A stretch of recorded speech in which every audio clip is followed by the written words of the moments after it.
Williams veers left, pulls up, looking for the lead, and got it.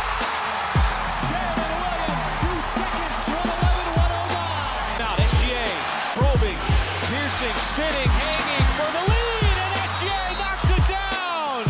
The Thunder finally get the defensive stop, and SGA puts them in front. I'm Kenrich Williams. You're listening to Topic Thunder.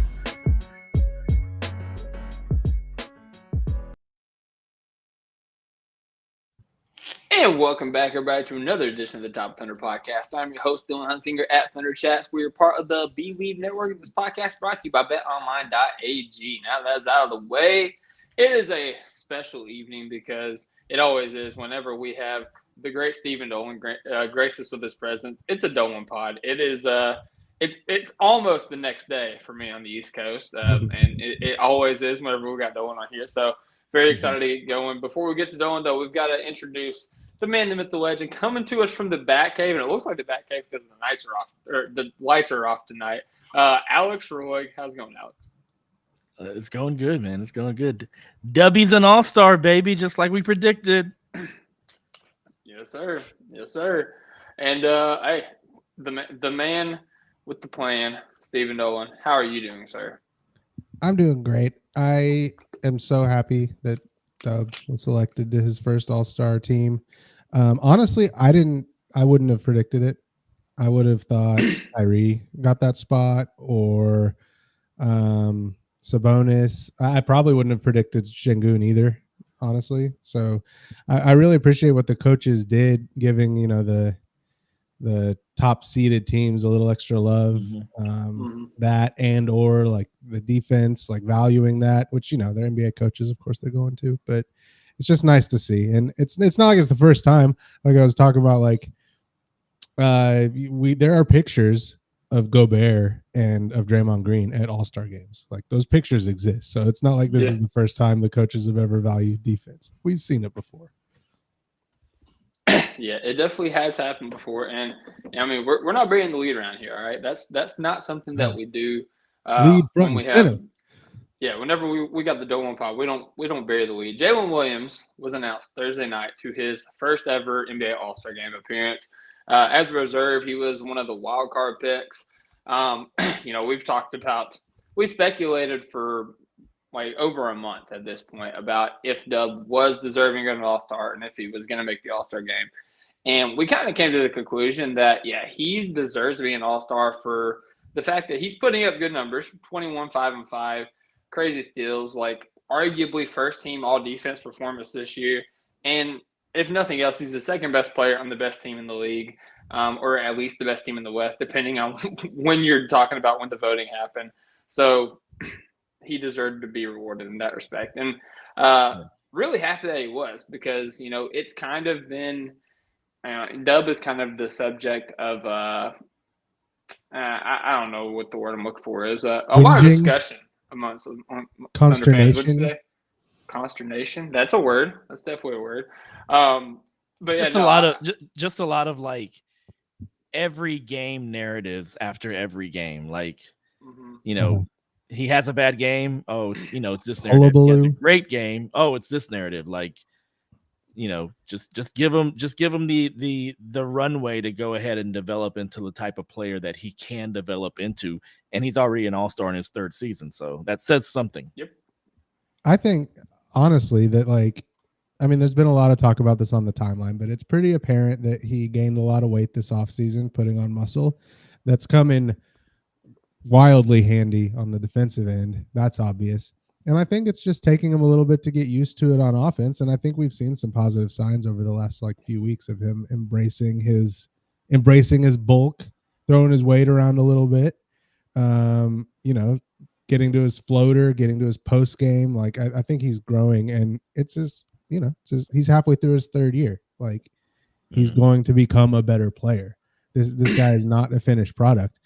I think there's this impulse, this understandable impulse on Thunder fans, because we are a contender right now. Shea's ready right now. That kind of locks everybody else in ice and is like, this is who they are forever. And it's not. And we hope he's good enough this year, to be that number two. I'm sure we'll talk about trades later. But if we hope he's good enough this year, but this is not J-Dub as a finished product. Like, he is going to improve over the course of the next 4 seasons. That is undeniable. And I would be remiss, and I would never be remiss, if I did not mention that the main person that you're seeing people like upset that he got in over is Kyrie Irving. And if you look at the advanced stats, and I know like opinions vary on advanced stats, Jalen Williams is ahead of him in every single advanced stat. The EPM, LeBron, BPM, WARP, like every single one of these things. J-Dub is ahead of Kyrie. And it's like, oh, Kyrie scores 3 extra points a game than him or whatever. Like, that's your case. Like, no. Like, there's 2 ends to a basketball court. Dub averages more assists as a number 2. Kyrie's been the number 1 guy on that team for like half of the season at this point. Like, there's a real case for J-Dub. And like I said, I would have predicted Kyrie. It's not who I would have chosen personally. That's who I would have predicted. But J-Dub has a very strong case, and the voters agree. Yeah, no, and I'm just I'm glad to see him rewarded. And kind of like we said, even though he hasn't had like an offensive outburst of a season or anything like that, it's year 3. Like, this was a guy that was an upperclassman, coming out of college, kind of. He's just entering, like, this is just his 3rd year. This is halfway through his 3rd year. He's 2.5 years into his NBA career right now. And I saw somebody describe it on the timeline. He's one of the best two-way players in the league. It's just right now it's more defense slanted than it is offense slanted, which doesn't like compute with a lot of people's minds because, whenever you see these like star prospects, in this day and age, they're more offense slanted because, well, the league is more offensively slanted. But Dub is kind of like, he kind of broke the mold a little bit. It's like a new age Draymond Green in a way, the way that he has that versatility defensively, but he's able to do a lot more offensively than what Draymond could at his ceiling. So that's, again, like it's very awesome that he got recognized, that he's in that, and the best is yet to come. And in case you guys didn't realize, if you saw this on Twitter or anything like that, we're taking questions. Like, this is going to be it was meant to be a question-driven podcast, but a lot of the questions are about the thing that is happening next week and the trade deadline. But we do have a couple questions before we get into trades, and this is actually in the same vein about Jalen Williams and what we can expect of him in his career. Austin Allen 9 says, ask a few questions, but he says, what do you think Dub's ceiling is? And the thing that I just said, I feel like I don't think that he's going to be, like this like generational, like multi first team all NBA guy, but I can see him being, like I said, like new age Draymond Green, just a guy that can defend 1 through 5, can not necessarily anchor your defense because you don't need him to anchor your defense. You have Chet Holmgren, but just like gives you that positionality, that versatility on defense, and offensively is a guy that we've seen stretches of him being a high volume, high efficient 3-point shooter, a guy that can get to the rim, who could be a 3-level scorer in general. And his playmaking game is developing. I think that's been the general source of frustration this year with Dub is a lot of people expected his playmaking to take a leap from year 2 and year 3, like we saw from year 1 to year 2. And that hasn't happened yet, but it doesn't mean it's not going to happen. But I think that's part of the frustration. So, yeah, I'm going to stick with new age Draymond Green. What do you guys think Dub's ceiling is? I would, and I've said this before, like new age Scottie Pippen, just somebody that his long arms, his athleticism, his basketball IQ just allow him to play, defense at different positions, just to be extremely versatile when it comes to defense. And that's what Scottie Pippen was. Scottie Pippen, he was kind of known as the guy that could guard point, the forward that could guard point guards, and so I kind of see him in that same vein. Maybe a Kawhi Leonard, those types of players, those types of two-way players that eventually became staples on championship teams and Hall of Famers, in the end. So I do see him going in that same vein. Yeah, I think those are all good names. I want to take a moment to just appreciate before I talk about his ceiling, because I mean that's a fun discussion, but his floor is now established as a third-year all-star who's about to make an all-defensive team. Like, can we just appreciate that for a second? Like, this is the guy who's probably the third banana going forward on this Thunder team, and he's an all-star, all-defense player. So, just want to put that out there. A name that I was thinking of is, as we see, like, assuming this is who he is going forward with this extra muscle, if he can, work on getting in the post more and, bumping people and like really throwing his weight around like he started to do recently, is what about like a very good defensive version of Paul Pierce? Like not a guy who's going to blow by people, but a guy who can get to his spots and, use his physicality to get buckets, down the stretch and whenever you want him. And additionally, a really good defender. Because if really, and it's not an unrealistic ceiling. Like if his 3-point shot just comes back around, which I think we all expect it to, and he just starts being a little bit more efficient again, like he can go from 21 to 26 points a game pretty easily. And so that's like if that's his ceiling, that's totally attainable. And if he starts to sprinkle in a couple more free throws like he has been here lately, sure. Again, that's another way to do that. I do wonder, like, if how much of our concerns the concerns that are valid would be, not even considered if his three was just falling more. Like he's been shooting like under 30% from three for a month and a half now or something. Yeah.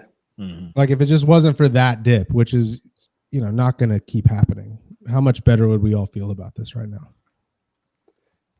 Yeah. And also like, I kind of wonder how much better his numbers would be if Chet was out there, because like, Shea's Shea. Like Shea's going to go out there. Shea's going to ball no matter who's out there. We saw that whenever he had Moses Brown, Isaiah Roby on his team.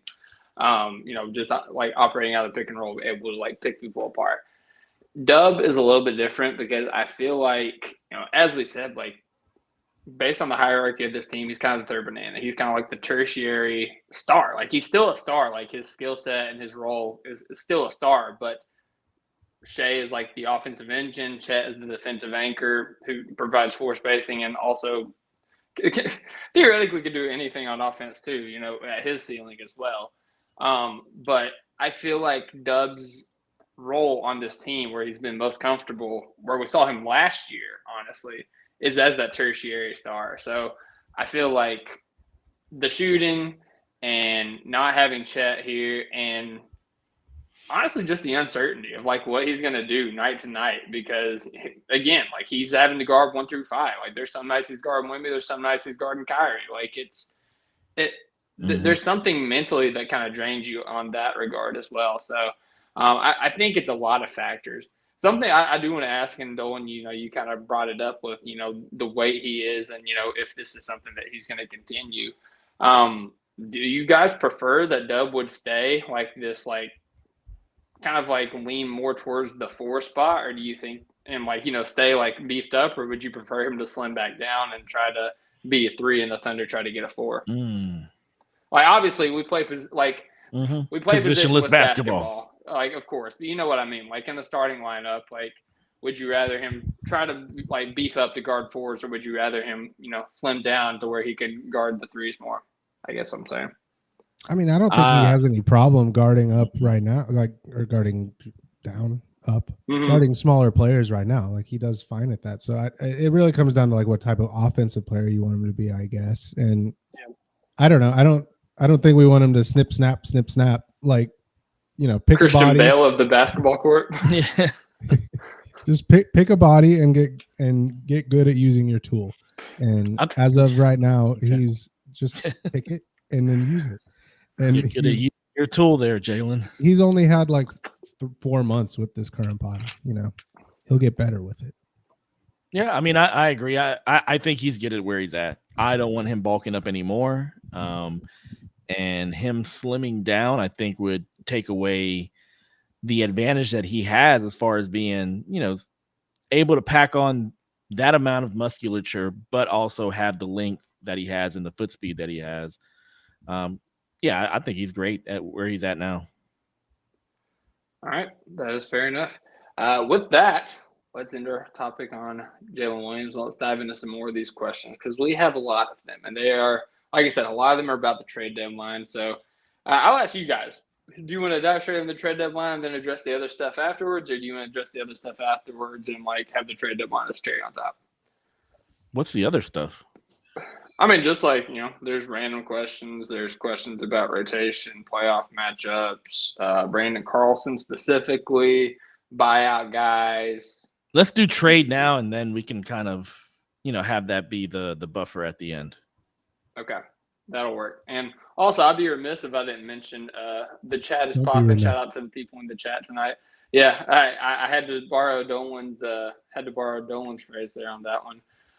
We got some guys. We got Thunder Talk, our boy Savir. We got Colin McPherson, Brantan, Nathan Horath. He said that in regards to my Jalen Williams, Draymond Green comparison, he says he doesn't kick people in the ding dong, so of course not. Ethan Williams, DCF&F, as always. You guys are awesome. Let's open up the questions with a question from the chat here. Colin McPherson says, I want to know your guys' answer. Does OKC need to be active in the trade market, or do we just need to get healthy? And I feel like that's a good way to open this discussion because there's some people that feel very strongly that like strike while the iron's hot. Like there's some names out there that could definitely help this team. Like sure, we can win without a trade, but if you could make a move that's akin to like Kevin Durant going to the Warriors, obviously there's not a move like that out there, but like just to like Giannis. Okay, yeah, I guess there is a move like that out there, but just like a move to not even solidify your chances, but like to make you the prohibitive favorite. There's people on both sides of the fence. I kind of like sway in the middle. I would be thrilled if we just get Chet Holmgren back after the deadline. I'd be thrilled if we bring somebody in alongside Chet Holmgren with the deadline. Like either way, I'm a happy guy. So, Alex, me and you've kind of talked about this a few times. I want to open up to Dolan because I know he's got a different perspective as well. Well, I guess I'm a happy guy either way too. I guess it's just I guess if I lean one way or another, I guess I would lean no trade. But there are trades that I'm fine with. There's stuff around the fringes. There are Cam Johnson trades that I'm okay with. But I guess I just worry that a lot of the guys that you're going to want to bring in are not going to be very good defenders. And that's even more extreme when you put a guy on this team. If he's not a very good defender, he's so much worse than the next worst guy on this team. And a lot of the people that you want to bring in are guys who it's going to be really hard to just like flat out bench if they're getting targeted on the defensive end. So I just worry, I guess, that like it's really hard to be absolutely elite at something. The gravity of the NBA, and Presti's talked about this, but it's not just like in the standings. The gravity is to pull you toward mediocrity on offense and on defense, right? So we're trying to bring a guy in to vault our offense from really good to elite. Well, I guess I worry that if in doing that, if we ding the defensive side of the ball and it just like gives into that gravity a little bit and pulls the defense up toward mediocrity more than we're able to improve the defense. Because going from really good to elite is really hard. Like if it wasn't really hard, then every team would do it, right? There's just like, if it's easy, if it's just so obvious, like who the trade piece is, then everybody would go get that guy. But there is a trade-off. And I feel like when we talk about that, we're like Cam Johnson, like he's just going to make the offense great. It's like, okay, but if Cam Johnson is there, you're playing him 30 minutes. He's not a great defender. Like the good thing about Aaron Wiggins is that if he's getting killed on defense, you can just bench him. But that's not going to happen with Cam Johnson. Like he's probably going to play no matter what. And I just worry about the trade-off there. And I worry about messing up something that's going really well. I mean, I know we've had a few rough games lately, but it's 37-9 right now. And like things couldn't be going much better.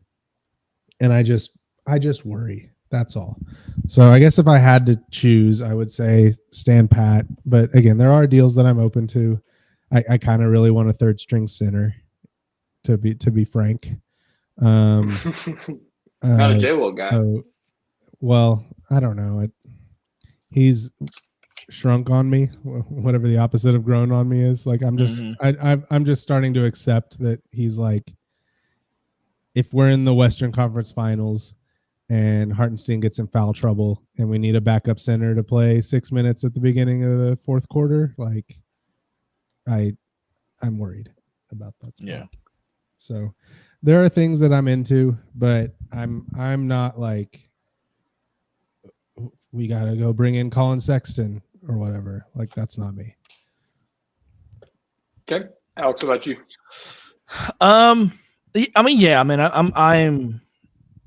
I am totally there with you as far as like, you don't want to shake the tree too much because, like you said, we are Like you hit with the coconut. Yeah, I mean, we are a 37-9 team. Like, we're number one in the West. We are, neck and neck with Cleveland for the best record in the league. So, whenever it comes down to playoff time, and if they happen to make it all the way to the finals, and we do also, that whole home court thing. And so, yeah, and we are going to get an amazing player back after the trade deadline, after All-Star break and Chet. And so, you're needing to bring Chet into the fold also. And if you bring in a big rotation piece, like say Cam Johnson, that's going to be bringing in two players back into the fold that you need to kind of assimilate in and do that on the fly in the middle of the season, during a playoff run. So it does make it difficult. But I like Cam Johnson. Cam Johnson is probably the only guy that I see on here that I am okay with bringing in to get on this team. So looking back at Gordon Hayward, we brought him in and we tried to assimilate him in. We tried to give him this role that we really, really wanted a player to do, like almost like an anti-Giddey role. And it didn't work out. I think that Cam Johnson, on the other hand, is somebody that we can bring in and not necessarily treat him like an Aaron Wiggins where, if he's not doing well, you sit him. But somebody that I think if we put him into that lineup with any one of those, our top four players, he's going to make that aspect of the game that much more better and that much more of a threat out there on the floor. And I don't think that he messes too much with the chemistry. And even just looking at his contract and how much is left on it, his contract runs out right at the time where we are wanting to extend Chet, J-Dub. It comes at the end of that line whenever it goes one more year into it, but at that point, it goes. Yeah, but at that point, you literally have a contract. Yeah, but you literally have Hartenstein, you literally have Dort, you literally have all these players that are coming up for their extensions, and so that's where you can make like big time decisions and say, what's going to happen here. So I don't think that he messes up too much with not just the chemistry of the team, but also with the salary flexibility of this team moving forward. And I think that his positives far outweigh the possible negatives that come with him. But that's the only guy that I can really see that fits like that. I know that Bogdanovich over in Atlanta, he's become available. And he would be somebody that would kind of fit. Yeah. Oh, yeah. He would be somebody that kind of fits into that shooter role that we really, really want, that extra shooter that we really want. But again, like you said, he's washed. He's shooting 30% from three. I looked it up and I was amazed that he was shooting that badly from three. And kind of like, piggybacking off of what you said, his lack on the defensive end would be like, why the hell do we get him in here if we're not going to be playing him at all under Dagnall's system? And so Cameron Johnson's the only guy that I can see kind of fitting into that. But if we stand pat, I'm okay with that also. Yeah, it's just like Well, I want to say I do think Chet is going to fix like pretty much every problem. That's my opinion. But when you talk about the defense, Shea is the one who gets picked on right now. And we're fine with that. But every time down, they're going to run Shea through an action, try to get an ISO on Shea, and he's going to hold up. Because he's the weakest defender, they're going to do that. But he's good enough, he's going to hold up. Well, I just worry that like whoever the weak defender is, and Cam Johnson's fine. He's not great. He's not terrible. He's weak relative to everybody else on this team. And how is he going to hold up to being picked on every single possession? Because that's what's going to happen. Whoever this weakest defender is, every single time, they're going to get picked on in the playoffs because the other defenders are so strong. Like, you can kind of hide a bad defender among other bad defenders, right? Because if the difference isn't so extreme, then they're not going to be so specific or so like determined to pick on that worst defender, because the second worst is like pick onable too. But that's not the case here. So whoever this bad defender is going to get picked on consistently every single possession, I feel like. So that's I guess my fear, kind of more specifically, is just that they're going to stick out like that much more of a sore thumb here, and teams are going to be that much more aggressive at going toward them. So if it's not the kind of guy that you can bench comfortably, then the whole house of cards could fall down. Having said all that, I don't think it's going to be a very fun trade segment if I'm just like raining on the parade of whoever we're talking about. So I'm going to strive to be more trade aggressive while we talk about these ideas, just in the interest of the podcast. I'm going to be more positive about these guys, but I've said my piece. Those are my honest thoughts. And now I'm going to like first take it a little bit and try to be like the pro trade guy a little bit more, okay? Yeah, no, I mean, again, I'd be remiss if I didn't, kind of throw my 2 cents in here, because like I'm of the mindset that, yeah, we don't need a trade technically. Like, we have a good enough team. Like, I think that this team, as constructed, can win the NBA championship. I think the league as constructed, I think the Thunder is currently like not heavy favorite, but like a solid favorite in the Western Conference. And they're like right there in the Eastern Conference with the Cavs and the Celtics. I feel confident in saying that. What I could see happening, and something I'd actually like to talk to you guys about, as we get into this, maybe after we answer a few questions, because we're at like question 2 at this point. But what I could see happening is some of these other contenders potentially making moves to bring them closer to us. And, not necessarily making a deal just so that player doesn't end up with another contender, but it doesn't hurt. Whenever you're bringing in a guy like Cam Johnson, so he doesn't go to a team like Memphis, so he doesn't go to a team like Houston, or he doesn't go to a team like Denver, for instance, or something like that. There's benefit to that, but I would say that, I would love to trade just for the content at this point, and I see a lot of people hating on the idea of a trade because of the chemistry of the team. I feel like, we're talking about Cam Johnson specifically at this point, but like, I feel like Cam Johnson, as we've said many times, he wants to be a part of what this Thunder team has been doing. And he's verbalized that, he's vocalized that. And the big thing that I see people poking at whenever you bring up Cam Johnson is his defense. And I get it. He has not looked good in his time in Brooklyn. But there was a time where he was a role player on a Phoenix Suns team that made it to the NBA Finals. And was he Kawhi Leonard? No. But was he positionally where he needed to be? Was he able to stay in front of guys? Was he Jordan Poole?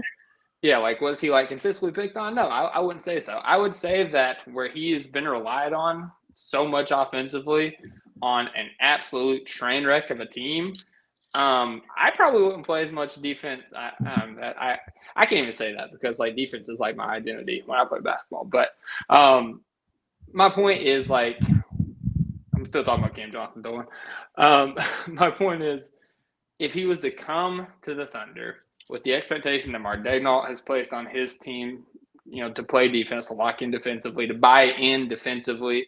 And with the players on the roster, not even just the players on the roster, the stars on the roster, to buy in defensively and to hold people accountable for their defensive assignments.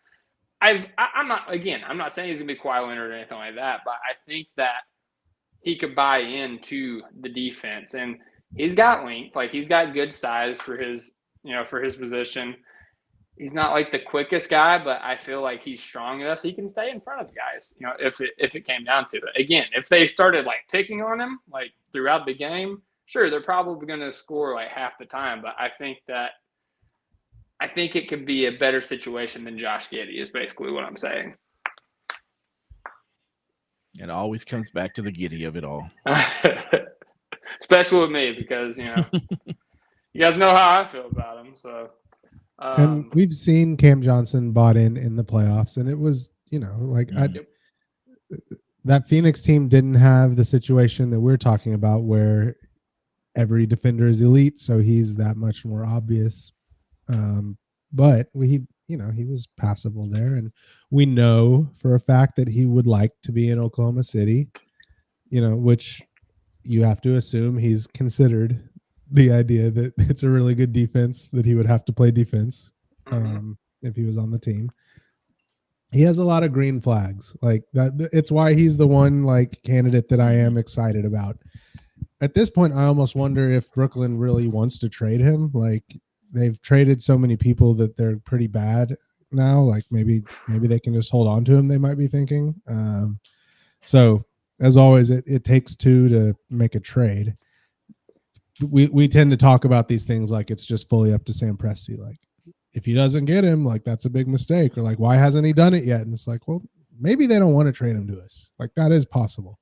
So just keep that in mind. But he is the guy that I'm cool with because there are so many green flags and like so many reasons it could fit. It makes my worries quieter. Yeah. Well, speaking of somebody else that a lot of Thunder fans seem to be cool with, Tyler Goff at the only rated TG says, what do y'all think about going and getting Chris Paul from San Antonio? I think he's specifically saying if they make the trade for De'Aaron Fox to bring in Chris Paul to kind of be the, secondary initiator whenever Shea goes to the bench, even playing with Shea at sometimes. Like, how do you guys feel about the idea of bringing Chris Paul back for a title run? The Thunder's first title and Chris Paul's first title at the same time. That would be cool. Go ahead. Yeah.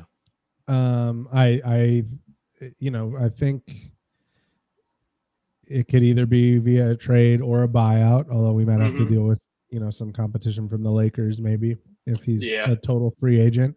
I think as a prerequisite, Sam Presti would have to sit him down and say, look, Chris, you're not going to start ever. You're not going to finish ever, probably. You're going to play like 12 minutes a game as the backup point guard.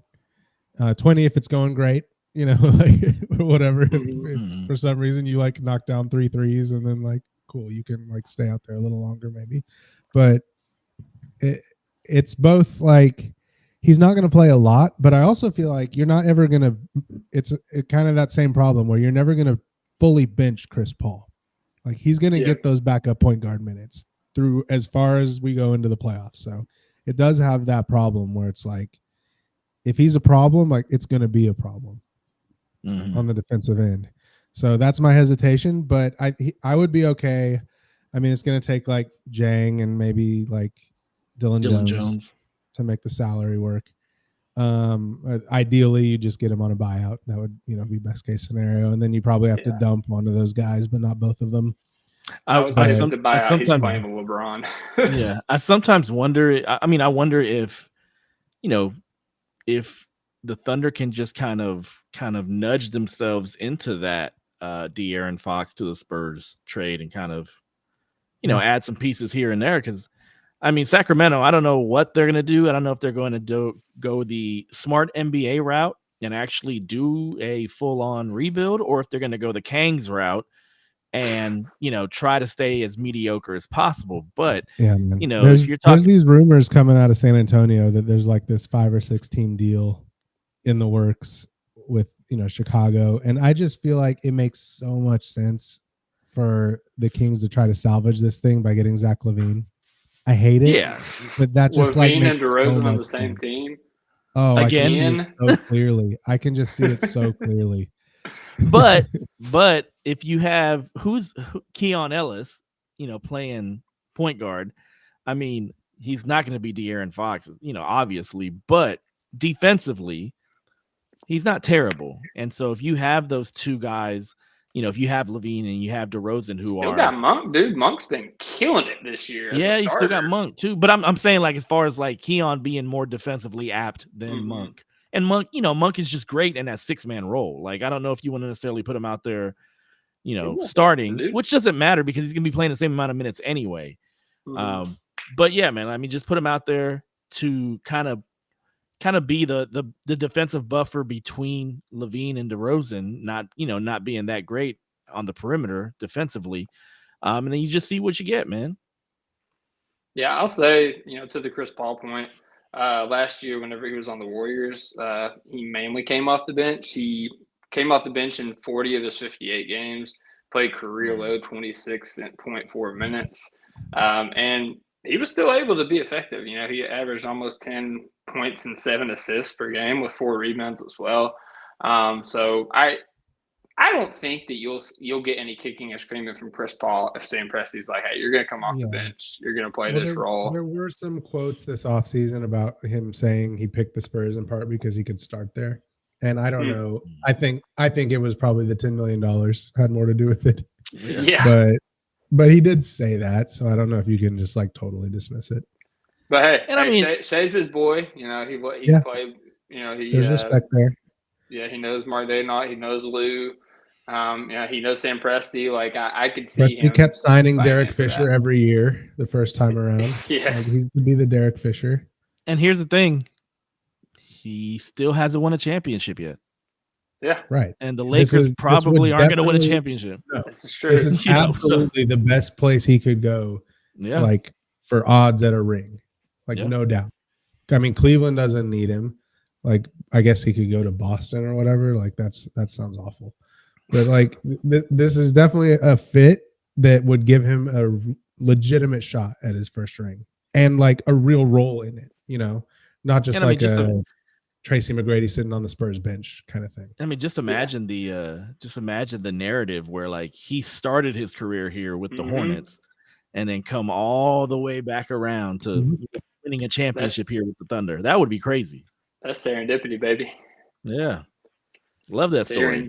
I'm gonna start writing it right now. Sell it to Netflix. That's gonna be 30 for 30.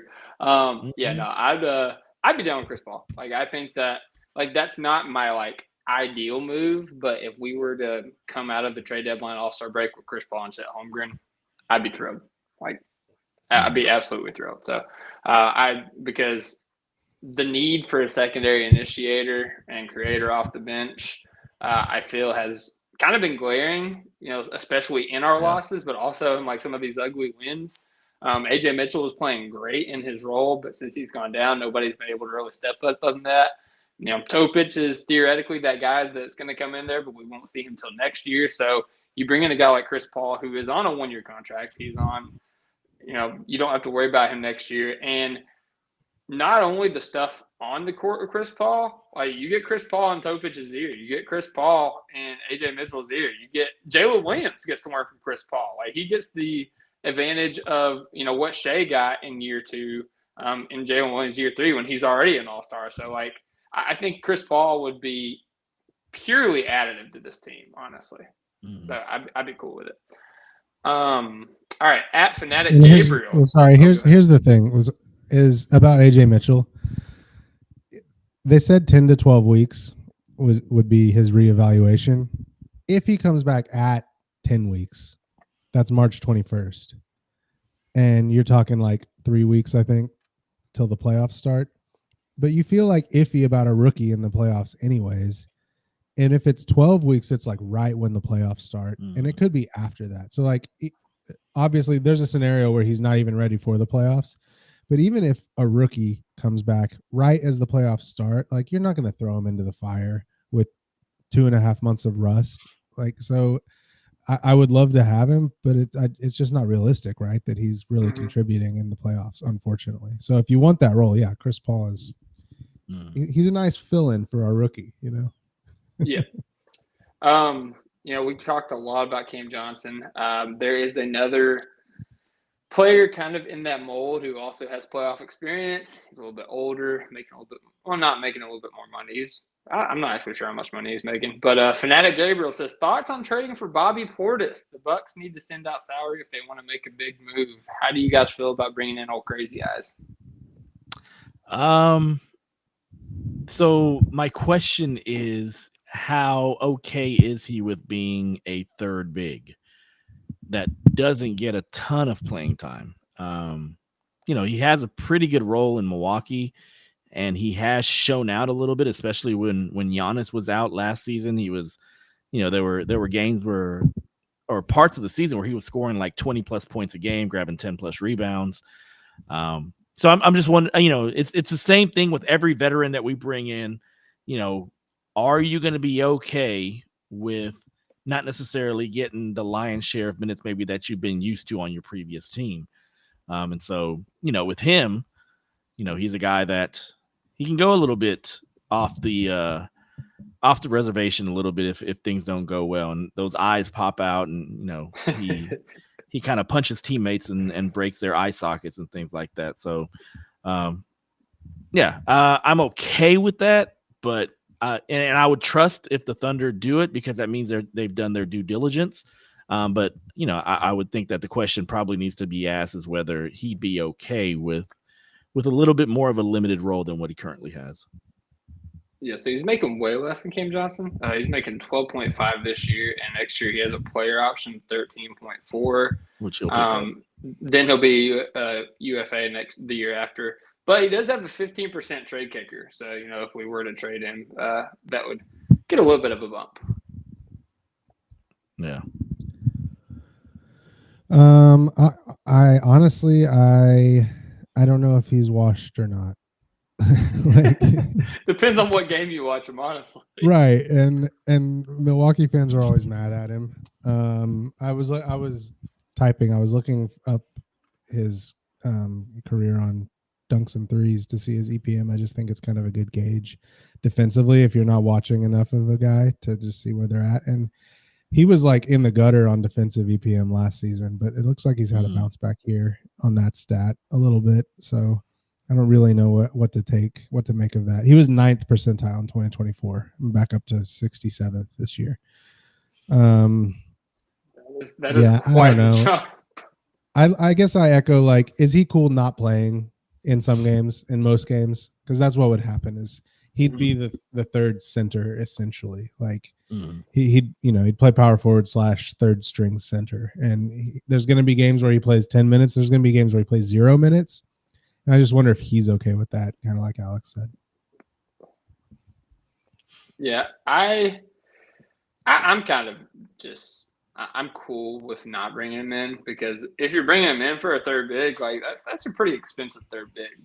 I mean, considering what Jalen Williams is making, and you got Brendan Carlson in the wing who can come in and just knock down a couple threes, get some rebounds.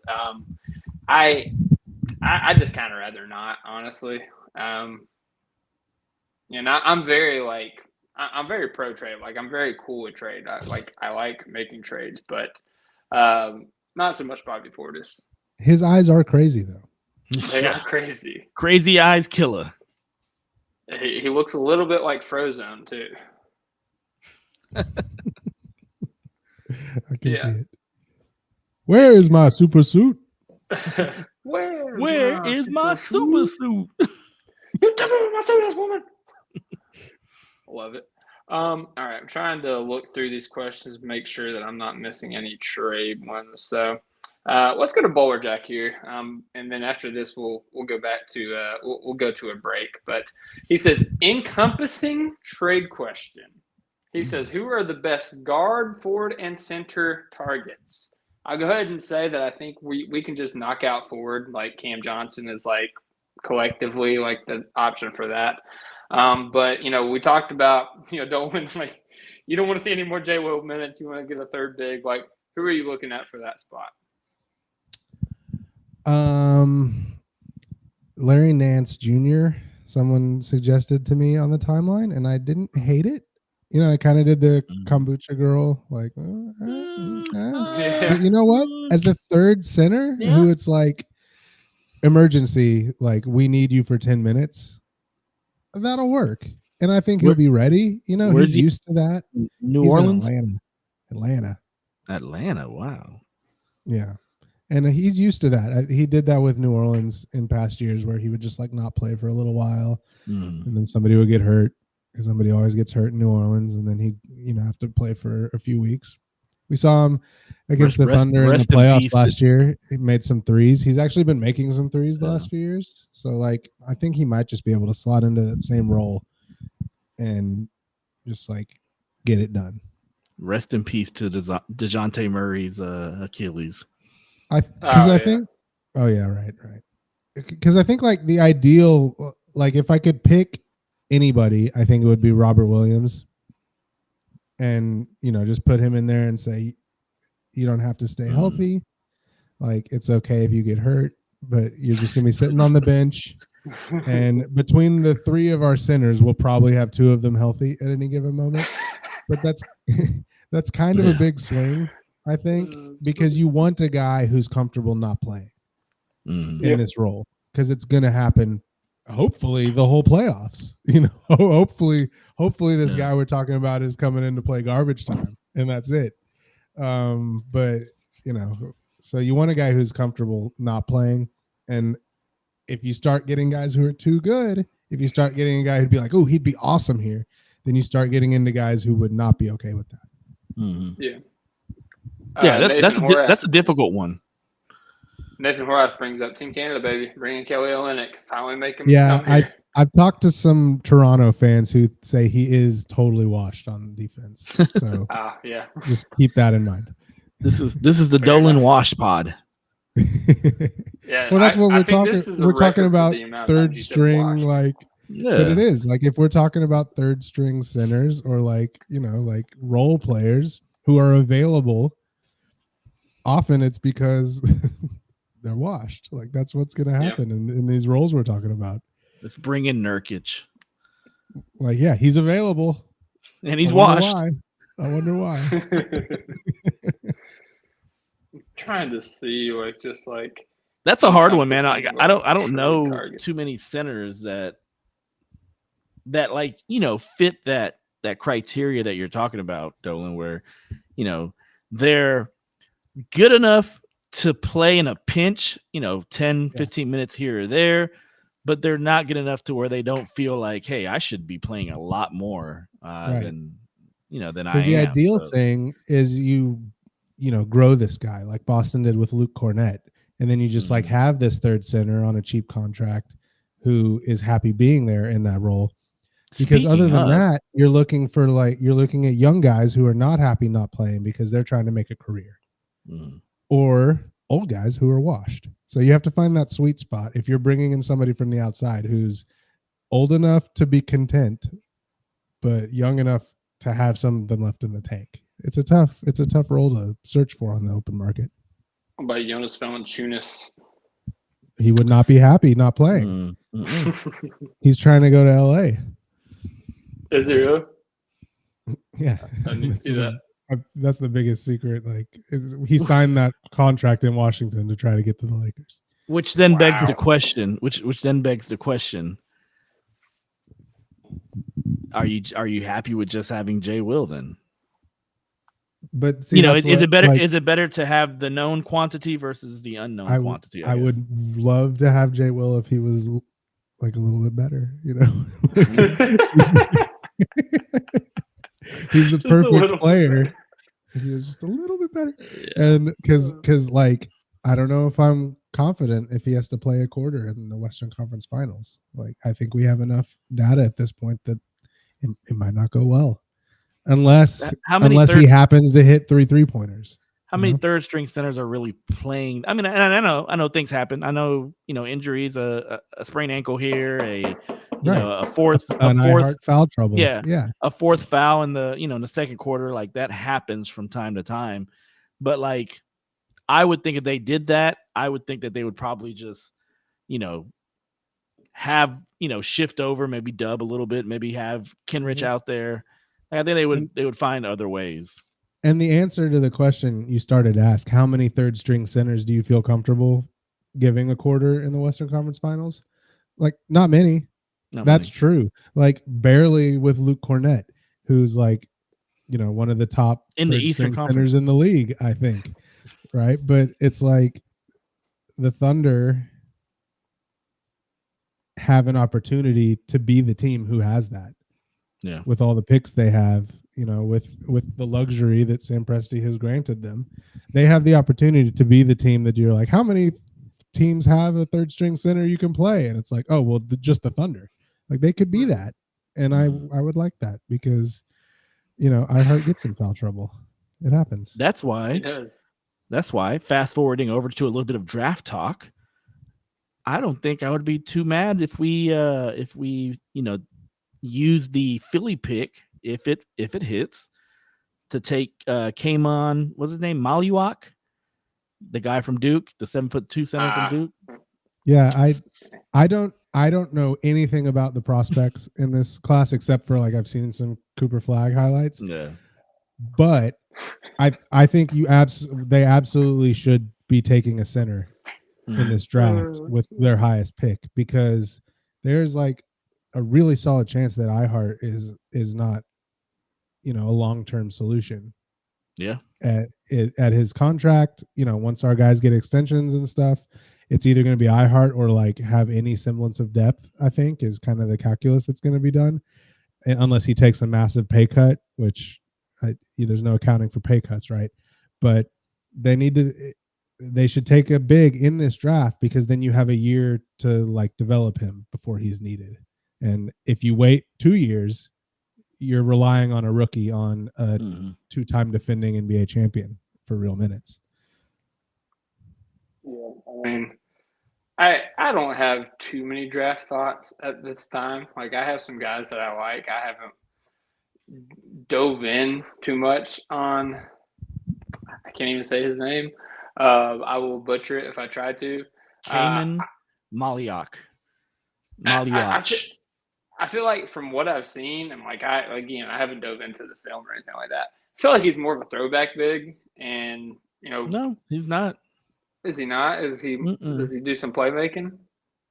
Not necessarily playmaking, but he can step out and hit a three. Oh, okay, wow. 7'2". Like let's say Rudy Gobert with a 3-pointer, but not Chet, not at that level. No, not at that level. No. But like, offensively, he can step out. He can hit a three. He's gonna be pick and roll most of the time, but he can do that. He can pick and pop a little bit. But he's 7'2". He has like a 7'8" wingspan. No, I know he's huge. It's just the only game that I've watched Duke in was when they played Kentucky in the Champions Classic, and he looked more like a traditional big man that game, and maybe that's just because he was matched up with Maury Williams, who's more of a traditional big man. But like I said, I haven't dove into it. I have some guys that I like, but I haven't like dove into the wide spectrum of it. So I don't feel comfortable like giving and talking about like a for sure answer about it. We do have a question about the draft, a couple of questions about the draft, but let's finish our trade plan discussion here. I felt we got to come up with a guard. Bojack asked us for guard, wing, big. We gave him some options for big. I feel like the wings, like Cam Johnson with the bullet.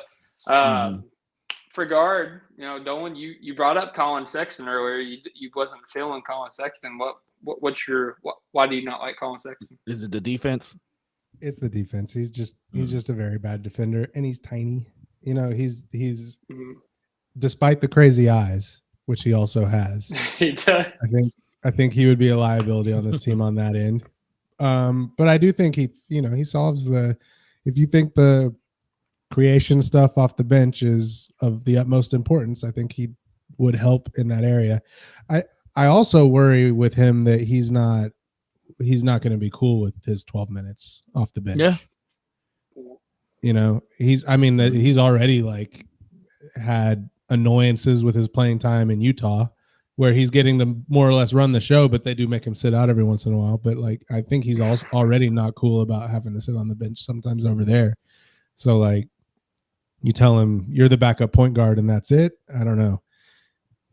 He might be pointing those crazy eyes in your direction. Maybe it changes if you're going to a contender as opposed to like, I don't know. City with Utah.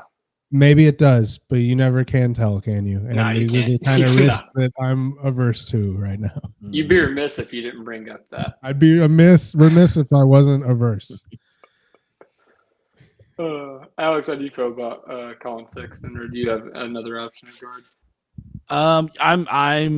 I'm up there with Steven. I've never been a huge. I mean, Colin Sexton, he has games where like you're like, holy shit! Like I see the bulldog mentality that is associated with him.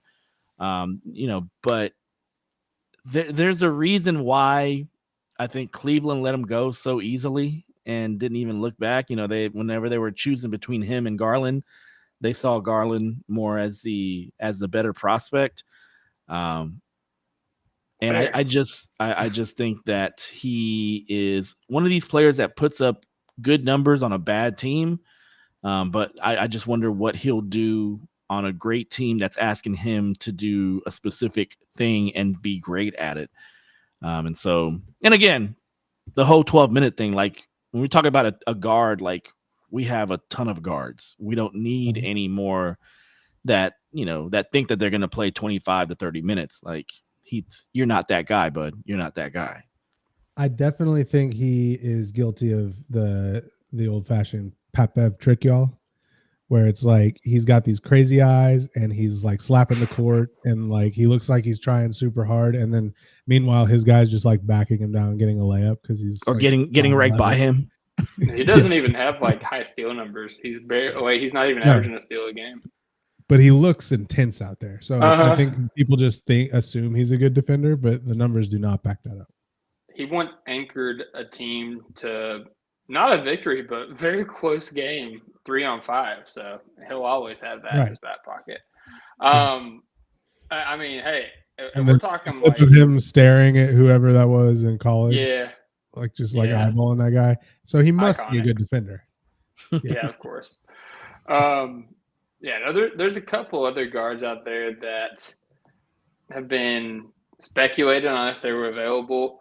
One yesterday I saw, I don't remember who it was, but Benedict Mathurin was a name that was speculated about could be available from the Pacers.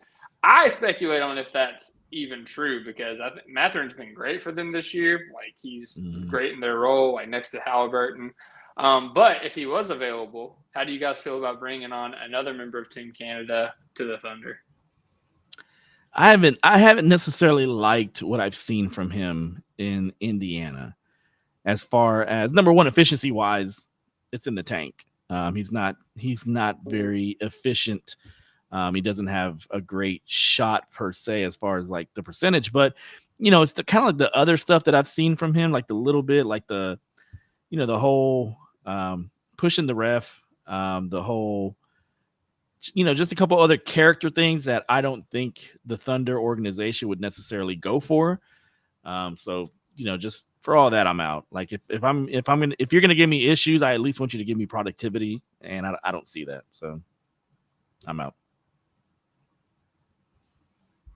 I did love him in the draft, but it was mostly just based on that one tournament game where he did that cool 30-point. Yeah, they were cool dunks. But yeah, I mean, he just had that incident recently. I just got to think Sam Presti crossed him off his list. Yeah, I didn't even see that. I've had my head in the sand, so I apologize for bringing it up because in OKC we draft people, we trade for people, not players. So. Or Gordon Hayward. If we are going to bring up somebody else that, again, has been speculated on if they would be traded, say Sacramento is really blowing it up. They're trading away De'Aaron Fox. They're blowing it up. Like, we brought him up earlier, kind of talking like just in passing. Malik Monk. No, you brought him up earlier. No. Well, yeah, no, you didn't bring him up as he's been a starter. He's been starting this year. And he's low-key, like, after De'Aaron Fox's, like, 30-point, like, scorched earth, like, month, Monk has been like the better guard amongst the Kings like in the last like month and a half. And he's taken a playmaking leap. His last like 5 games, he's at 8, 9, 9, 7, and 9 assists. Like he's got like high playmaking feel, and he's not sacrificing any of the scoring. 21, 16, 31, 15, 20. Like he still could get hot and like get buckets. He gets these cool dunks, Dolan. And then of course, like he gives like true 3-point shooting, true shot creation off the bench, and with the playmaking leap, I feel like he would fit a lot of the things that the Thunder need and kind of covet. I'm looking at his contract, so he just signed his contract. He's like it just started, $17 million, makes $18 million the year after, like 18.7, $20 million the year after that, and he has a player option for 21. And a player the caliber of Malik Monk, like that's not a bad contract. Like I know, we're talking about like, getting into the second apron and stuff whenever Dub and Chet are getting their, are up for their max extensions. But Malik Monk's 26 years old. He's producing. He's still growing, and he is on a value contract.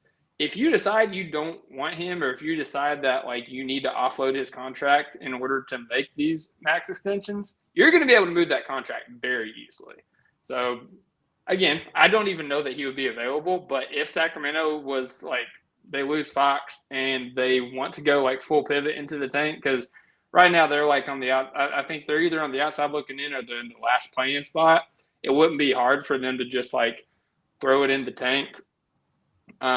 Just like play young guys around Sabonis, maybe even look at moving Sabonis. I don't know. But if you were to move Malik Monk, I would love Malik Monk on this team. I think that he would be so much fun, and he would provide so much of what you need in the second unit. What are your thoughts if he's available? Don't give me that crap like they're not trading him. Just if he was available, would you want to trade for Malik Monk? Dolan, defense. I have to. You're asking me to have a discussion that is based on the premise that the Kings do something smart. That's what we have to do right now. Yep. I'm having a hard time getting in that headspace. Listen, just get in the headspace and discuss. I would be down. Like I think Malik Monk. Let's go. I think Malik Monk is one of those players, even though, defensively, he may be the guy that is picked on. But he's picked on in Sacramento. Like he is not necessarily the thing with the one player that is picked on is that you have Domantas Sabonis behind you.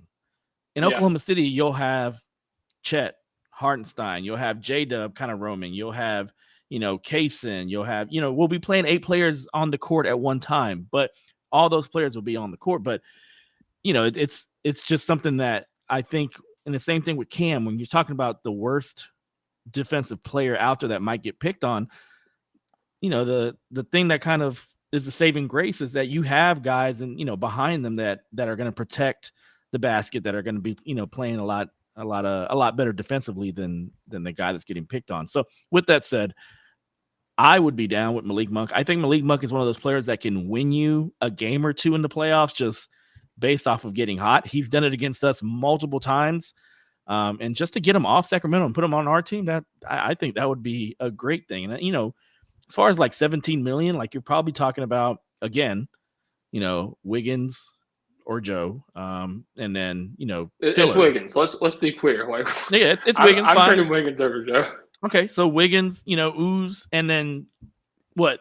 3 firsts? You could probably get there with, if you want to keep all the rotation guys, you could get there with Topic. Just there. Do we need to trade Topic though?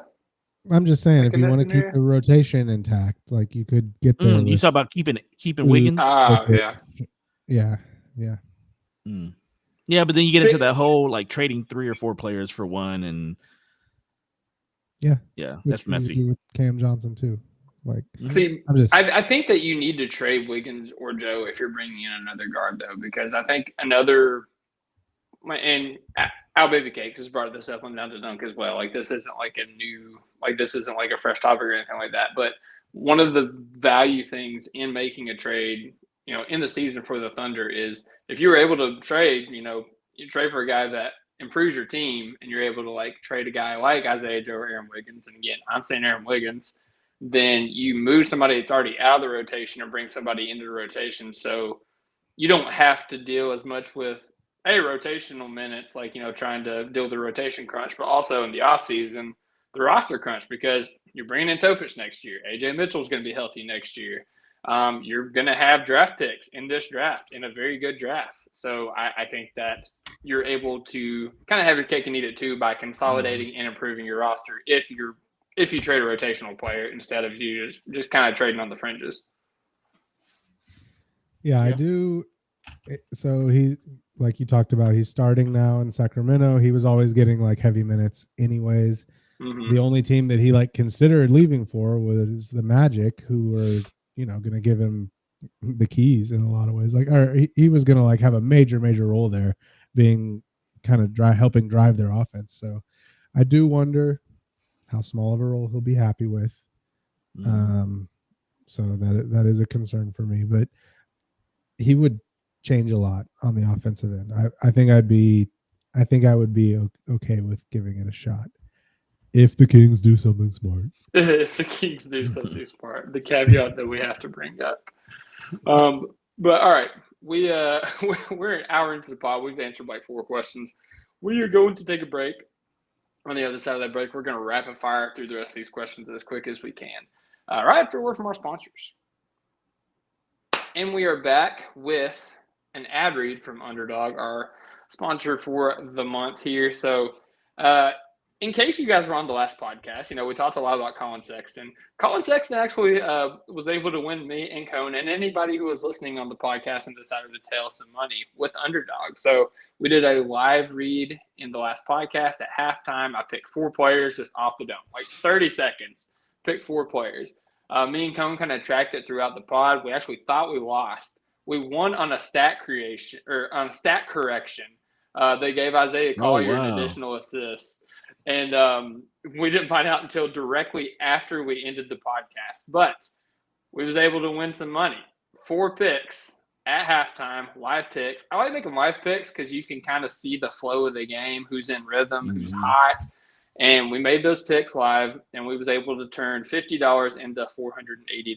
So 4 picks, that's all it takes. And if you use our code, which is going to be in our description, or the link that is in our description, if you use the code Thunder, you get up to $1,000 in free bonus cash. You get a free pick on top of that, and you get a chance to turn, again, $50 into $480. I think if you did $10, we said it would be $88. Like, you get a chance to really like multiply your money with some higher order picks. And, all the games are over. It's very late. So like, I don't have any picks for you guys tonight, but just kind of looking at what I had earlier on, again, I was trying to do some live picks just to, again, capitalize off the flow of the game. I did 8 picks and I wagered $3 and I would have won $450 if I hit these. I got 6 of them, and I missed by 1 Lonzo Ball assist and 1 Oscar Thompson rebound. So I got Cade Cunningham over points, James Harden over assists, Duren over points, Norman Powell over points, Kawhi over points, Miles Bridges over points. And it's really that simple. You just pick higher or lower. And, again, I recommend going live because flow of the game, see who's in rhythm, see who's hot. But stay tuned. We will be having some more picks, in the coming podcast. But in the meantime, there's some great games over the weekend. The Thunder are playing tomorrow against the Kings. Of course, their lines are not live on Underdog yet, so I can't make picks. But I'll go ahead and tell you I'm taking Shea's over on points. That's a free pick at this point. Guys, do you have like just off cuff a pick that you're making? I'm always taking the over on Shea's points in the first quarter. First quarter points. Yeah. Mm-hmm. Dolan, I know you're not a degenerate, but do you have like just a general stat line? Yeah, you can't gamble at all in Washington State. It's like I couldn't even join a fantasy league that had a prize. Wow. Yeah, so you have to like go to a casino to get any kind of action. I don't know. Dub over points because I believe in him. Hey, he's been doing a lot better here recently. So, hey, I'm with it. Take Shea points, take Dub points, take Isaiah Hartenstein rebounds, and you got to pick somebody from other teams. So we're already talking about Malik Monk. Take his assist. His assist has been hot recently. So there's 4 picks right there. Shea points, Dub points, Hart rebounds, Monk's assist. Go ahead and lock that in. Win some money. Higher or lower, underdog. Use our link. Use our promo code Thunder. We have monopolized the Thunder. And go make that money, man. And we are back after a word from our sponsors. That was a riveting ad read, if I do say so myself. Oh wait. Hey, I have one. Oh. Take the Thunder over points because the Kings are sad. You can't do that on underdog. You have to do players. Kings are washed.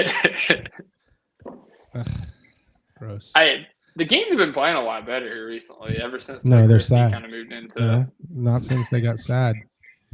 Yeah, I guess they are sad because the Fox News and everything. So That is fair. And I definitely just lost the tweet that had the questions. So let me pull that back up and let's try to rapid fire through some of these because there are still a couple of trade questions, but I think we covered the grand majority of those. The other ones are, kind of a little bit of everything. So we'll go to @OKC Skittles. He says, how worried are you guys about our swing role players, Kendrick Williams, Aaron Wiggins, Isaiah Joe this season since they've had a bunch of hot streaks and cold streaks? Come playoff time, their shooting could make or break us. Guys, if we don't make a trade, are you comfortable with our wing rotation? Yeah, I am. I mean, make or break us. I mean, that's any team. Any team's role players are usually the swing factor as far as like if one of them gets hot, they can win you a game here or there. So they don't usually lose you a game because usually if they start messing up or if they're not effective, they get taken out very quickly, and whoever the starter is gets put back in. So I don't think they're a huge factor when it comes to that. I think they are a big factor. Don't get me wrong, but I don't think they necessarily are going to decide whether the Thunder ultimately win the championship or not. I mean, what's fun about this team is, and like I know some of the guys I'm going to name are also a little streaky, right? Dorton, Kaysen, etc. But the guys he just named are probably the 8th through 11th guys in the rotation. If they don't have it, they can sit down. Yeah. And by the way, I'm especially not worried about Joe. If he's trending up. He has been. He was awesome in the playoffs last year, percentage wise. Like, I'm not worried about Isaiah Joe. He is, one of the more bona fide shooters in the league, in my opinion. Yep. He's a flamethrower, man. He's starting to really starting to get it going. Really starting to get comfortable with the new movement shooting that OKC has kind of been challenging him in. So, and he had a little slump when he was working on that stuff, and he had like a few weeks last year where he was off. But we have like a 3-year sample right now of him being an elite shooter, and he might hit a slump for a week or two, but who doesn't do that? Like Klay Thompson did that. Like I'm sure Cam Johnson has done that. You're not going to find a shooter who's immune. Playoffs. Yeah, you're not going to find a shooter who's immune to a 2-3 week slump. You just hope it doesn't happen at the wrong time. Yeah, for sure. All right, let's go to Alex, Dr. Prof. He says, if OKC doesn't do anything at the trade deadline, what should OKC get on draft night? Going back to the draft, an advantage creator, a 3-and-D specialist, or a rim protector with offensive upside. We know where Alex's opinion is. Dolan, I think you also said you would rather have a big. If you guys were picking second, if you were prioritizing your second archetype, would you go 3-and-D specialist or an advantage creator? If we were picking second, what do you mean? Best player available? If you're no, I'm saying if you're prioritizing between your number one priority is rim protector with offensive upside. So what are you prioritizing second? Dylan already said best player available. I should have known already. He's been BPA. I guess a big wing or something. I hope the BPA is a big wing. Yeah, I would say. I mean, I think 3-and-D kind of plays into a big wing because I don't think we would get another guard per se. I think we would try to get somebody a little bit bigger. A couple of names I know are Alex Caravan, but Alex Caravan, you don't get him with the Philly pick. You would get him with the Clippers pick, or the Miami pick. But I like him. I've always liked him at UConn. I've always thought he would, That's he would be like a I thought he would be like a second round flyer if he would have come out last year. But yeah, I like him a lot as far as fitting onto this team and being like an older upperclassman that just comes onto this team and doesn't really need too much development. He just has a role and he knows what to play. He's 22. He's ancient. No, I'm just kidding. Yeah. Conversely, Alex also says optionally you can name your favorite player. Alex, is Maluak your favorite player? Like, is that safe to say, or do you have no, he's that's not. like your No, he's for not. the Thunder? No, for the Thunder, I would love they got Essingwe. Noah Essingwe. Yeah. I would love that, but I would see him more as like a project with huge upside, which I mean we've had a couple of those already that haven't really panned out. But that's what you kind of do with these picks that you don't expect to get, and you actually get them. Like you swing for the fences, and hopefully one of them connects. Yeah, I think so. He played for Ratio Farm. I'm pretty sure, isn't that where Dadier played? Become Dadier? Yes. Yeah. So it's that same as that French connection. It's that French pipeline. Hey, Tyler Rucker has a friend that's a scout over there. So look forward to our discussion with No Ceilings once we hit draft season. We can talk about him more deeply. Dolan, did you besides Cooper Flagg, do you know another name in this draft? Yeah, he said you can name your favorite player, and I was like, no, I actually can't. There's a 3-named guy for South Carolina. Colin Murray. Accurate. Boyle. Yeah. That CMB. Yeah. Him. Because of the hyphenated last name. Absolutely. We do be loving some hyphens. No, Ben Pfeiffer is into him and thinks the Thunder would like him. The Thunder tend to like the guys who he thinks the Thunder will like, it seems like. So I'm like, there are a lot of players with that archetype. There's a guy named Asa Newell. He's pretty good. From Georgia, yeah. So I mean, we're gonna find somebody. Like we're gonna be making this pick. I will say Corey Tulaba last year, I think even before the tournament, said that Colin Murray Boyles is a guy that he could see fitting the Thunder. And he even said he would have considered the Thunder taking at 12 last year before he came out of the draft. So there you go. He might take him at 8.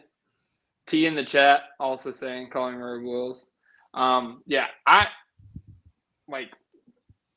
completely switching up. I'm just looking at players that I know Sam Presti would love. And to me, it's 2 guys. They're both Europeans, and they're both freshmen this year. Kasparis Yakasionis out of Illinois. I just call him Casper. I think he's awesome, man. He's like the true high feel scorer, playmaker. He doesn't have as much size as the other guy, and the guy that actually Tankathon has projected the Thunder taking right now. And Igor Demine, which I just call him Demon. I call him Casper and Demon. Igor Demine is 6'9". He's a little bit on the lighter side. Are these both Kentuckians? No. Okay. No. Casper's Illinois. Igor is BYU. I was like, you can't just do that. No. Hey, Kentucky's got a lot of dogs on the team, but I don't think any of them are NBA guys. I shouldn't say that. There's some guys that could make it. But, yeah, anyways, Igor Demine, he's got a little bit more length, but he also has, that high feel, high IQ creator kind of scorer guy. So I could see Presti coveting both of those guys. Casper's my favorite, but I think he's going to be everybody's favorite. I think that – Friendly Ghost. Right. Yeah, Casper from Ghost, of course. Right now he's projected to go 5 on Tankathon to the Raptors. I could see him even getting up to 4. I think 4 is his ceiling because everybody Cooper Flagg, Dylan Harper, Ace Bailey's 1 through 3 with a bullet at this point. Kind of like Wimby Scoot Brandon Miller was. Look, if things work out and the Thunder end up with 8. There's a very solid scenario where the Thunder end up with 8 or 9 and 15. That could easily happen if Miami just barely climbs into the playoffs, wins the play-in, and Philly loses the play-in, which is totally a realistic scenario. Then the Thunder could have 9 and 15, and you can with package them and Topich and for like Cooper a future Flag pick or something, like you could get up to 5. Like that's not unrealistic. We've seen trades in the past. Like I think the Kings went 10 and 15 and 20 for 10. I think that's it. Like we've seen trades like this in the past. So feel free to like go up there on the list is what I'm saying. Like if you think there's a perfect guy up there at 5, go for it. Yeah. Let's see here. What was I gonna say? Okay, yeah. Thunderhog at AllHog11 says, "What is your plan what is the plan for all the draft picks? They're not as valuable for us to use simply because we can't use them all in the draft. At least, is it better to make a trade for a proven guy with the picks, or to use them to move up for a guy in the draft who fills a hole?" Yeah, we're going to have to eventually consolidate something, whether it's players, whether it's picks. And you can only do the kick the can down the road for so long. So it will happen. You will have to do that eventually. So, and it's coming soon. He's been doing it. He's traded up in most of the drafts, like since this rebuild started, right? Or traded in or traded up. Like he's been packaging picks, especially in the second round, but like moved up for Case and Wallace. I know that was just the one pick and taking a bad contract, but traded in 3 picks to get the Ousmane Dieng pick. Like it almost feels like any pick that we traded multiple picks for, they don't turn out to be that good. Kind of like Dylan Jones is kind of going down that route also. I mean, with the caveat that like the trade for Ousmane Dieng was secretly for Jalen Williams. For Jalen Williams, yeah. With that caveat. But so that's the plan. Absolutely. Trading up in the draft is definitely the plan. But I think a part of the plan is definitely to have 3 first-round picks in 2029, like when the team is expensive, and then you can trade up at that point. So he's going to be aggressive in kicking these cans because that is the goal, is having hopefully like I said it kind of jokingly earlier, but hopefully a team coming off a championship with the 10th pick of the draft. Like I think that is the ultimate goal that he's driving toward. No, the ultimate goal is a championship team and then a number 1 pick for whatever reason. Sure. Yeah. The Clippers screwed us over this year. They did, man. They're so good defensively. Good for them. Yeah. Yeah. It's honestly like, yeah. Hey man, they are still like, I think they're gonna still like end up in the play-in tournament. Like this is not over. I mean, Kawhi's knee is a 50-50 proposition every time he steps off. He walks. So I think they were top 6 before Kawhi came back too, though, right? Because like they're very much a sum of their parts type of guy. Like Harden was an all-star this year, like with his numbers and everything, but like Norm Powell has leveled up. Ivica Zubac has leveled up. Like they've got guys that have really stepped up to propel their win total. They have a team of veterans. Like there's no young player out there playing for them. Like it's just bona fide veterans all over the floor. Yeah, Tyronn Lue's also a very good coach, so definitely helps out. I'm trying to make sure I didn't miss any of them before we get into random ones. We got Xavier in the chat. He also asked in the Twitter comments, what are our thoughts on the Brandon Carlson situation? I guess this kind of goes back to the whole J-Will thing. A lot of fans were upset that we didn't see him in the Warriors game based on his performance in the games that he's gotten in. How do you guys feel about Brandon Carlson and in regards to his minutes played or not played? Oh, is it about the minutes? I thought we were talking about like what's going to happen with his contract, because I think that last 10-day expired. Like, so I think he is this one no longer with the team both of them at the moment. Oh, okay. Well, I mean, he might be hanging around, but like he can't play tomorrow. Yeah. I mean, his minutes it's going to be kind of spotty. Like I enjoy him. I like when he plays, but he's not going to play every game when they know he's about to become an unrestricted free agent. Like he is an unrestricted free agent right now. He could sign anywhere he wants. Like if somebody walks up to him with an offer for above a minimum, he's probably going today. So they're not going to like prioritize his minutes. Now, hopefully what's about to happen is they're keeping this roster spot open for the trade deadline on the off chance they need to make a 1-for-2 trade, right? Or whatever, like absorb a contract that they're going to cut. Like there's lots of reasons why a open roster spot is useful around the deadline. And, you know, you don't want to set yourself up for a situation where you want to make a specific trade, but your roster is completely full. And then you have to decide if you want to cut somebody to make this trade or just let it pass you. So you want to keep that roster spot open. The second the trade deadline happens or they don't need that spot anymore, AJ Mitchell's getting promoted and Brandon Carlson's getting a 2-way. So that's what's going to happen unless he's signed somewhere else, which could happen as well. Yeah, like he's been good. The other teams are watching these games. Like if somebody wants to throw a real contract at him right now and Oklahoma City only has a 2-way on the table, like he'd be a fool not to consider it. So you never know. Fair enough. I was trying to look through some other questions to see if I missed anything. All right. I think that's all of the Thunder questions. I mean, I would be remiss if I didn't, answer some of these other questions. There is one more, and I can answer it pretty quickly, and you guys can throw your 2 cents in there about it. But Alex Off the Prof also asked about thoughts about pursuing Ben Simmons if he is bought out.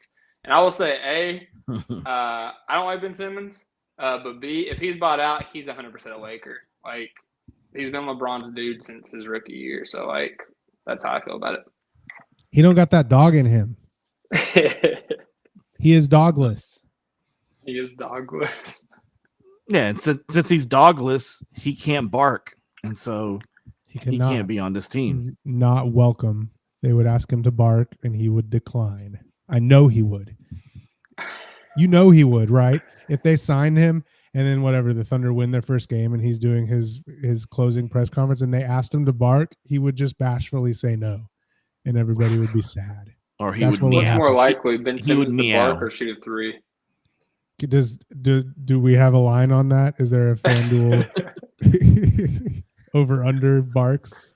Underdog, dog. Underdog.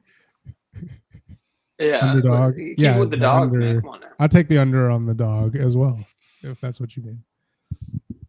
But what's more likely to happen? Him shoot a 3 or for him to bark in the post game? 3. Yeah, 3. He's not barking. He's not barking. I know he's not. Fair enough. All right. At Thundertaker25 says, What's a conspiracy theory that you believe to be true with 100% of your being? A conspiracy theory that I believe to be true.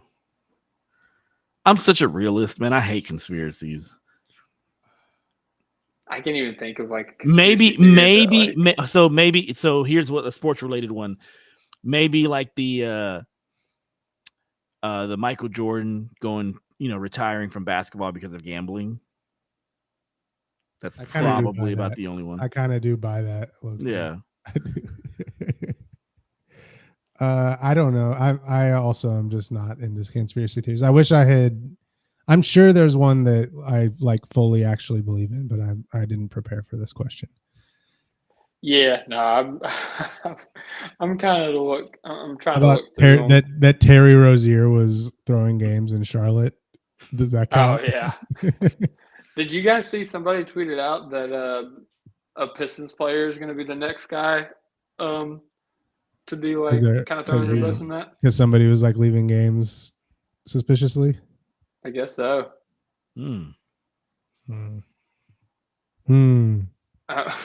Tisa, I don't know if it's a conspiracy, but Dallas definitely sent some tape in on Lou Dort. Okay, how about this? That Gordon Hayward was deliberately tanking his performance as a silent protest. How about that?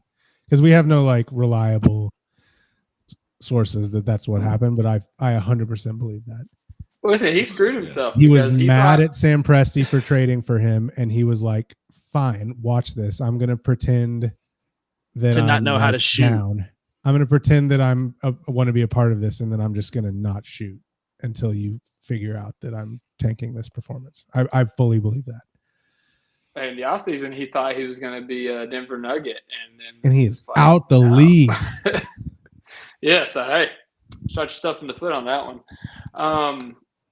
Yeah, no, I wouldn't say I believe it, but the funniest one is the Denver airport being like the headquarters for the Illuminati because so many creepy things about it. Have you guys seen any of that? No, I have not. I've never been to I don't Denver spend enough airport. time on Reddit for this, I guess. No, I've seen pictures of it. It's a really creepy place. And apparently, like, there's like a statue at the front of it that like looks like a demonic horse. And it apparently fell on the person that carved the statue. Is it the Denver Broncos The horse? Bronco, yeah. I don't think so. It's a blue horse with like red eyes. That's a Denver Bronco. Broncos is a white. Are you sure they're not orange?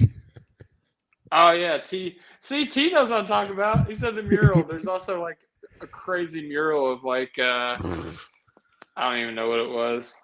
I gotta see what it was.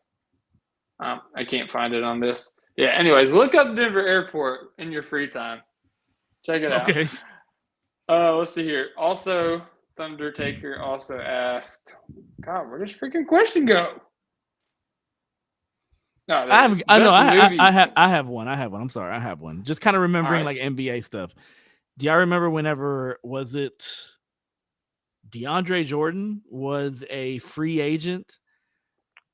And there was this whole thing about like him being sequestered in his home by somebody so that he wouldn't sign a contract or something like that. Like, there's pictures.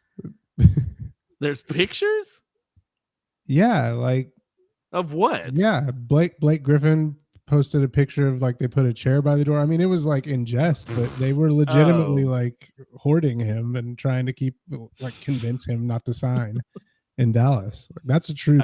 Okay, if that's a conspiracy theory, then I absolutely believe this. I just love that story. Yeah. I believe that fact is conspiracy. He also asked the best movie of any genre you have ever seen. Best movie of any genre. Let's say favorite instead of best, because we could get into some debate and discussion if we do best, and it's almost 2:00 in the morning here. I mean, I don't know shit. I'm an action. I love action movies, but I'm an action comedy guy. Like I love just random Rush Hour. I love Bad Boys. Just give me movies like that. I don't watch movies for like. I'm not a cinephile. Like who was it? You're not like a movie critic. Who?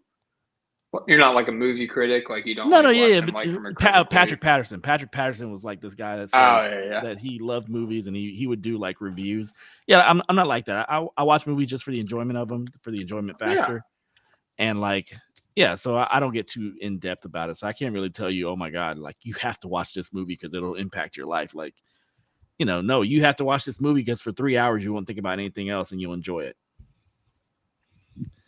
Yeah, I hate answering this question, and because I know like whatever my favorite movie actually is, I'm not going to think of it right now. But yeah, Mark, I'm sorry, I just saw something on the chat. Mark, I don't know. I'll watch Interstellar like whenever it like wherever it is in the movie. I'll keep that on if it comes on. Our namesake, Tropic Thunder, is good start to finish. Any part of it. That's great. Timeless. You know what I'm always like whenever we're trying to find something to watch. I just anytime am like, I'm down to watch that. Is The Big Sick, Kumail Nanjiani. Like I love that movie. It's just a good time. It's just a good time. Just feels nice to be in that movie. I should check that out. But yeah, I'm sure whatever my favorite movie actually is, I'm just not thinking of it right now. I'm staying on brand. I'm going superhero genre for me because that's my favorite genre. Spider-Man Across the Spider-Verse, perfect movie. It is great. It is great. And I will give you that much. And I can't wait for I Beyond enjoyed that movie too. There you go. Hey, and in terms of like shock factor, Spider-Man Into the Spider-Verse is like one of the most shockingly good movies that I've ever seen as well. So basically the Spider-Verse films, like, if you haven't seen them, what the frick are you doing? It doesn't even matter if you like superhero stuff. Like, they're just phenomenal pieces of content. Which one was the one where it seemed like half a movie? Because that did upset me. That was Across the Spider-Verse. Yeah. Yeah, because you that did. I actually, so I live in Seattle and my workplace is in Vancouver, Washington, which is like a suburb of Portland. It's so famously not Canada. Once a month I go there, and it's like a 25-minute flight. And I watched that movie in whatever the math works out on that, like 8 flights. I watched and I loved it. I was looking forward to these flights every time so I could watch the next 25 minutes of Spider-Verse. And then it ended just like abruptly without resolving anything. And it did make me very upset. Not gonna lie. But it was awesome. Man, like the comic book to be continued. But it was awesome, but then I was mad. Steve hates cliffhangers.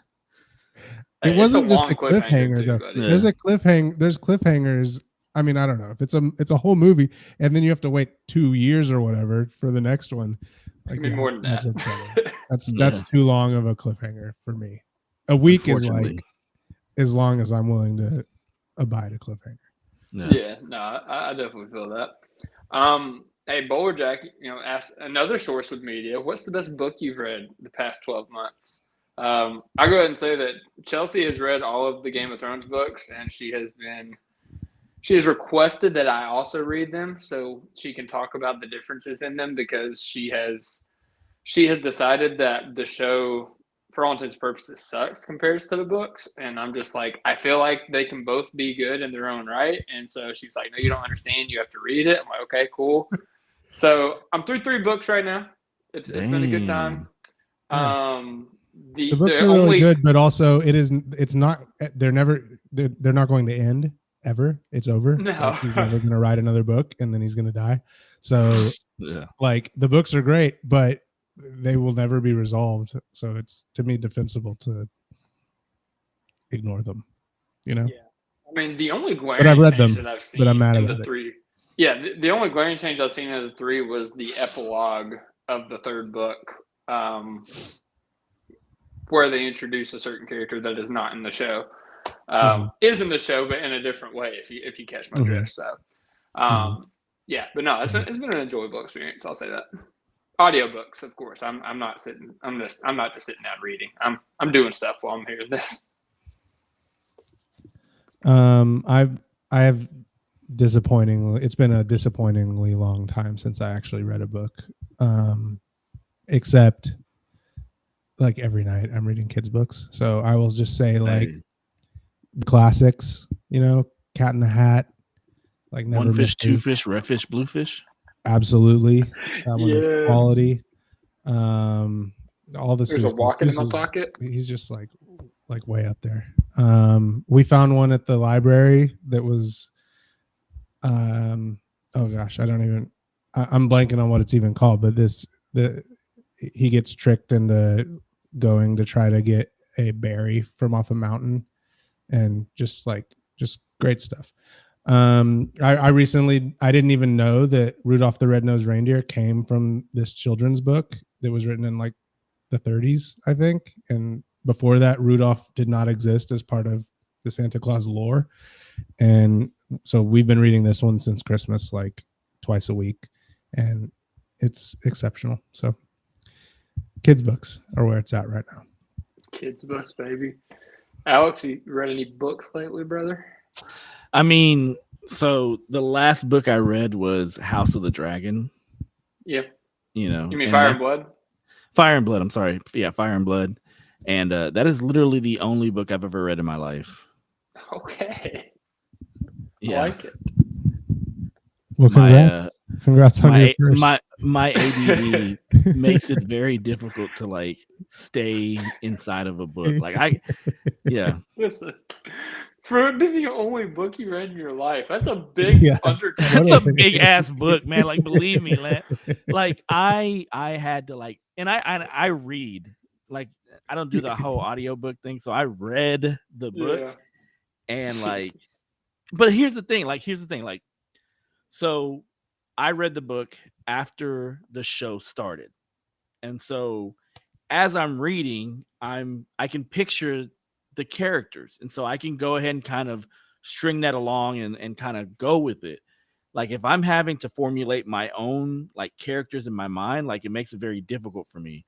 So that's why this one was a little bit easier of a read for me. I guess, it is a long book, but I was able to kind of keep the characters within the story and kind of like imagine them, going through the book. And so, yeah. Man just dove into the deep end. He's not learning how to swim in the shallow end.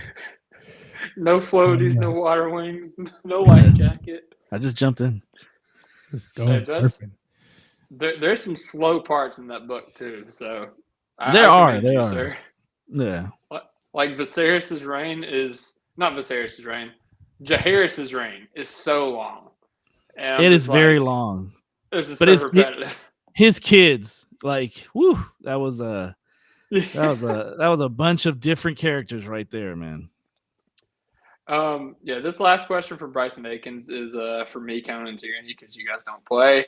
Best main in Marvel Rivals. It's Hawkeye for me. It's Jeff the Landshark for Cone.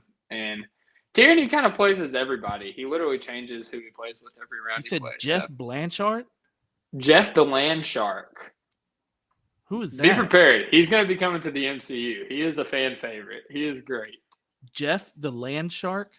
Yep. Okay. It's literally a shark with 4 legs like a dog. Like, has all the mannerisms of a dog, but he's a shark. And he swims like he's swimming underwater, but it's on land. So, like, he could just dive into the ground and you see his little shark fin. Like, it's crazy. It's awesome. But, yeah, Cone's awesome with him. I'm great with Hawkeye. And Tierney's good with everybody he uses. So, if you guys want to run Rivals, let me know. And if you guys ever run Rivals, you two, Dolan and Alex, let us know. We can get a Top at Thunder game going to Marvel Rivals. That'd be what is that on? Awesome. Is that on like it's on Xbox, PlayStation, PC? Do they have it for PS? Do they have it for PS3? Because that's what I have. I mean, I got a PS4, so I'm not too far behind you, but yeah. I just have it for like the once every 4 months we want to watch a Blu-ray. That's the only reason I have a PlayStation. The once every 4 months you went to a Red Box and got a Blu-ray. Yeah, sheesh. That's great.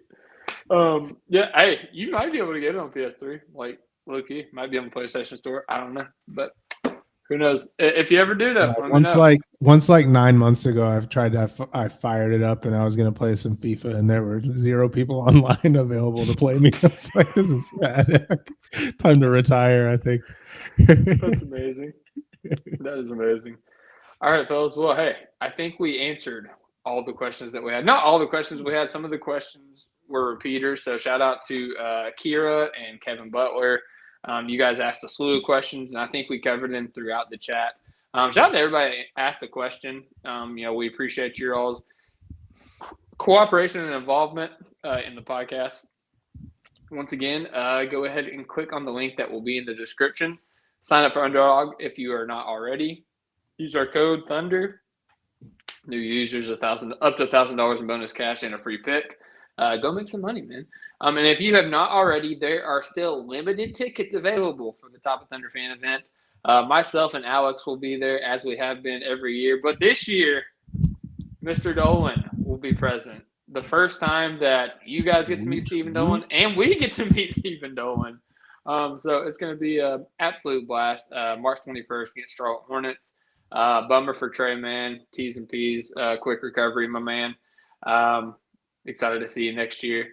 But hey, it's still going to be a fun game. It's going to be a fun time. You don't want to miss out. Tickets are on our pinned tweet at OKC Top of Thunder. Follow us while you're there.